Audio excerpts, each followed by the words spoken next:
السلام علیکم میرے عزیزوں قاری، میرے عزیزوں، میں افتخار رفیع پیارے پاکستان کے سٹی آف لو لاہور سے آج موجود ہوں مسقط کے ایک مضافاتی علاقے میں۔ یہ علاقہ ہے اسماعیل کا، میرے پیچھے بورڈ پر اس کا نام بھی لکھا ہوا ہے۔ میں یہاں کیوں آیا ہوں؟ جی ہاں،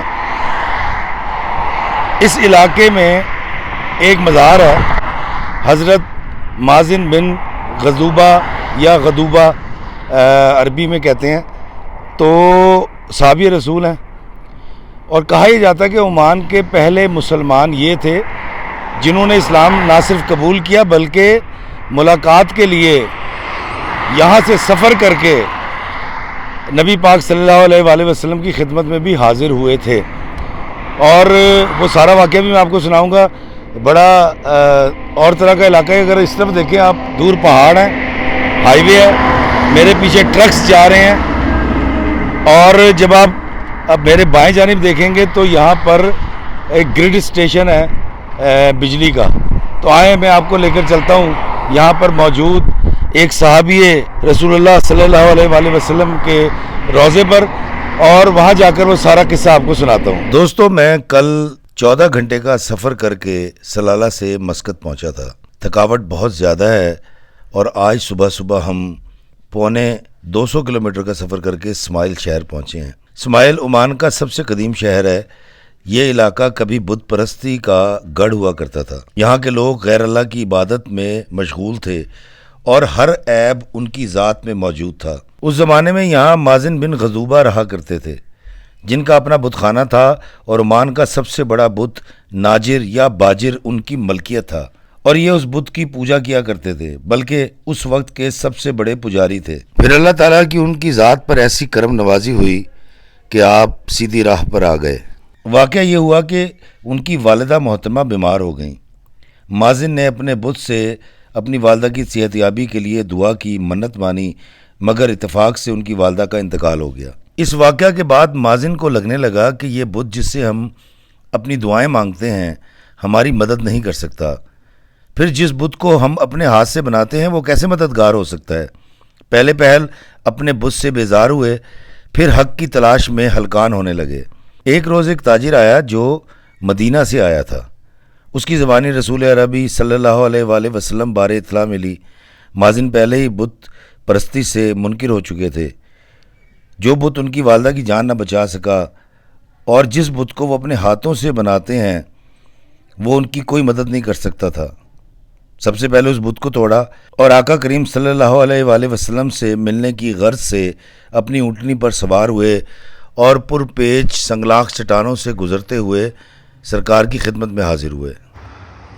دوستو، ہم ان صحابی رسول کی قبر پہ آ گئے ہیں، اور ان کا روضہ اس طرف ہے، اور یہ دیکھیں، یہ بڑا خوبصورت راستہ ہے۔ یہاں پر کھجوریں لگی ہوئی ہیں، یہ دیکھیے، یہ یہاں پر کھجوریں لگی ہوئی ہیں، اور یہ درخت جو ہیں کھجوروں کے درخت ہیں، اور چلتے ہیں روضے کی طرف۔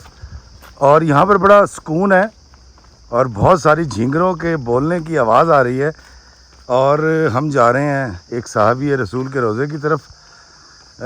پہاڑوں کے درمیان میں یہ علاقہ ہے، اور یہاں پر جنگلی جو ککر جس کو کہتے ہیں وہ بھی اگے ہوئے ہیں۔ اس درخت کو کسی نے آگ لگا دی تھی۔ یہ دیکھیں، ایک پگڈنڈی سی ہے جس کے اوپر ہم چلتے ہوئے جا رہے ہیں، اس کے ساتھ دیوار ہے، اور بڑے حسین مناظر ہیں جی۔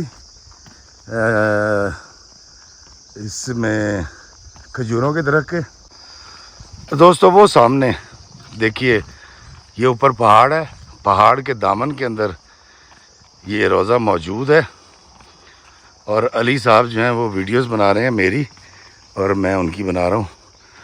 اور یہ دیکھیے، یہاں پر سامنے پہاڑ کے اندر سوراخ بھی ہے، اور یہاں پر لوگ اگربتیاں بھی جلاتے ہیں، اور موم نظر آ رہا ہے پگھلا ہوا۔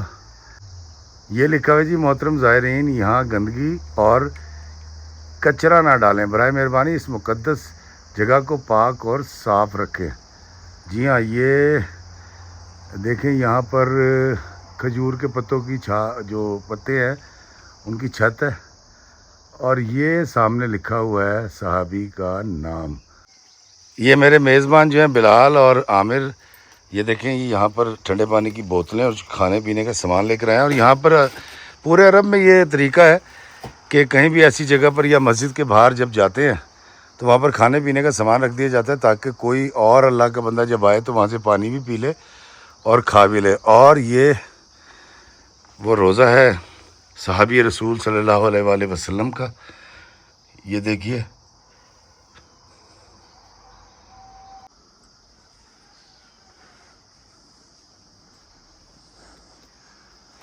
دوستو، یہ روزہ مبارک جو ہے معاذ بن غزوبہ رضی اللہ تعالیٰ عنہ کا ہے. اور یہ یہاں کے مقامی باشندے تھے، یہاں پر رہتے تھے. اور ان تک جب آقا دو جہاں سرکار مدینہ صلی اللہ علیہ وآلہ وسلم کا پیغام پہنچا تو یہ یہاں سے ایک دشوار گزار سفر کر کے آقا کریم صلی اللہ علیہ وآلہ وسلم کی بارگاہ میں حاضر ہوئے اور ان سے گزارش کی کہ ان کی جو زندگی ہے وہ غیر اللہ کی یاد میں گزرتی ہے اور اس وقت کے جو بھی بشری عیب تھے ان میں وہ زندگی گزار رہے تھے. تو آقا کریم سے انہوں نے جا کر گزارش کی. پہلی بات تو یہ ہے کہ ان کو دین کا راستہ بتایا جائے تاکہ یہ اللہ کی عبادت کر سکے. پھر 2 یا 3 درخواستیں کی. ان میں سے ایک تو یہ تھی کہ اس علاقے میں شدید قحط سالی تھی اور یہاں پر بارش نہیں ہوتی تھی. یہاں کے جانور بھوکے مر رہے تھے. یہاں کے رہنے والے انسان جو کہ اس وقت بت پرستی میں مبتلا تھے وہ اپنے بتوں کے آگے گڑ گڑا کے دعائیں کیا کرتے تھے لیکن بارش نہیں ہو رہی تھی. اور یہ آپ نے پہاڑ بھی دیکھے، بڑے خشک سے پہاڑ ہیں آج بھی، لیکن آج یہاں نخلستان بن چکا ہے. یہاں پر کھجوروں کے بے تحاشا درخت اور دیگر درخت بھی یہاں پر پائے جاتے ہیں. تو ان صحابی رسول اللہ صلی اللہ علیہ وآلہ وسلم نے آقا کریم کی خدمت میں پہلی تو گزارش یہ کی کہ یہاں پر بارش ہو اور اللہ اپنی رحمت برسائے. دوسری گزارش انہوں نے یہ کی کہ ان کے یہاں اولاد نہیں تھی، صاحب اولاد نہیں تھے. اور کہا یہ جاتا ہے کہ اس وقت ان کی عمر 40 سال سے زیادہ تھی لیکن صاحب اولاد نہیں تھے. تو پھر آقا کریم صلی اللہ علیہ وآلہ وسلم نے ان کے لیے نہ صرف بارش کی دعا فرمائی بلکہ ان کے لیے اولاد کی بھی دعا فرمائی. اور پھر اللہ تعالیٰ نے ان کو ایسا نوازا کہ جب یہ آقا کریم سے ملاقات کرنے کے بعد، ہلکا بگوش اسلام ہونے کے بعد، صحابی رسول کے مرتبے فائز ہونے کے بعد جب یہ واپس اسی علاقے میں واپس آئے تو یہاں پر بارش ہوئی اور بارش کا ایک سلسلہ بن گیا جس کی وجہ سے یہاں ہریالی ہوئی. جانور پانی پیتے تھے، انسان پانی پیتے تھے اور یہاں پر فصلیں ہونی شروع ہو گئی جو بھی یہاں کی مقامی فصلیں تھیں. اور دوسری بات یہ کہ آقا کریم نے حکم دیا کہ آپ جو ہیں وہ نکاح فرمائیے.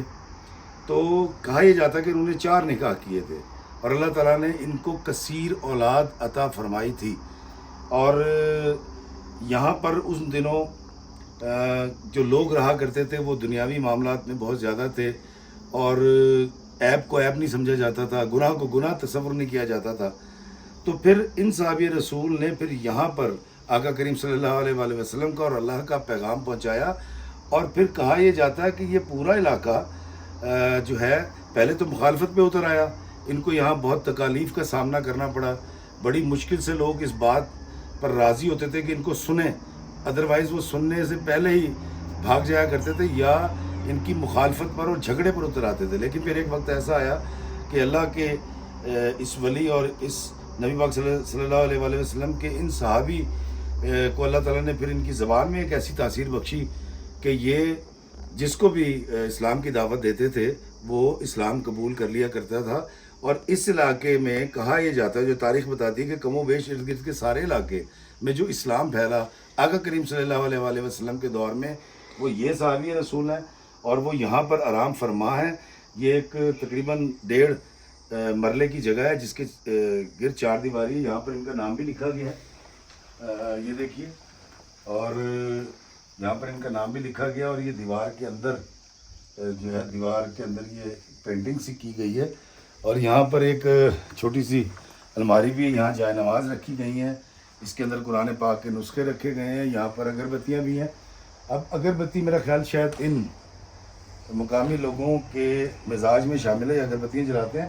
وہ دیکھیں نا، اگربتیاں جلنے کے بعد جب راکھ بن جاتی ہے، کلوز کیجیے گا، راکھ بن جاتی ہے تو یہ صورتحال ہوتی ہے. اور اس کے پاس ایک عطر کی چھوٹی سی شیشی بھی ہے اور یہاں پر بہت خوشبو آ رہی ہے. نارمل قبر ہے, تقریباً 9 فٹ کی. یہ 9 فٹ کی نہیں ہوگی, دراصل تھوڑی سی بڑی کر کے بنائی ہوگی. یہ صحابی رسول کا میں نے آپ کو روزہ دکھایا. اور جب ہم اس طرف آتے ہیں تو جب آپ اس طرف دیکھیں تو یہاں پر پیچھے سارا نخلستان ہے, یہاں پر کھجوروں کے درخت ہیں, اور اس طرف بھی دیکھیں تو جنگل سا ہے. پیچھے اگر آئیں تو پہاڑ ہے, اور اگر اس طرف آئیں تو یہاں دیکھیں یہاں بھی جائے نمازیں ہیں. اور یہ وہ مسجد کا بھی کام کرتی ہے, جگہ جہاں پر نماز پڑھی جاتی ہے. اور یہاں پر یہ ایک جنگلہ سے بھی اس میں صفائی کے لیے چیزیں بھی رکھی گئی ہیں. تو دوستو, اللہ کے اس نیک بندے اور رسول اللہ صلی اللہ علیہ وآلہ وسلم کے ان صحابی کے روزہ مبارک پر میں آپ کو لے کر آیا, اور میں نے آپ کو ان کی ہسٹری بتائی. مجھے ضرور بتائیے گا کہ آپ کو یہ والا ویڈیو کیسا لگا. اللہ تعالیٰ میں آقا کریم صلی اللہ علیہ وآلہ وسلم کے راستے پہ چلنے کی توفیق عطا فرمائے, بالکل اسی طرح جیسے اللہ پاک نے ان کے دل کو پھیر دیا تھا, اور پھر اللہ نے ان کو اتنی عزت اور توقیر سے نوازا. مجھے دیجیے اجازت اس دعا کے ساتھ کہ اللہ میں آسانی عطا فرمائے اور آسانی تقسیم کرنے کا شرف عطا فرمائے. آمین. السلام علیکم ورحمۃ اللہ وبرکاتہ.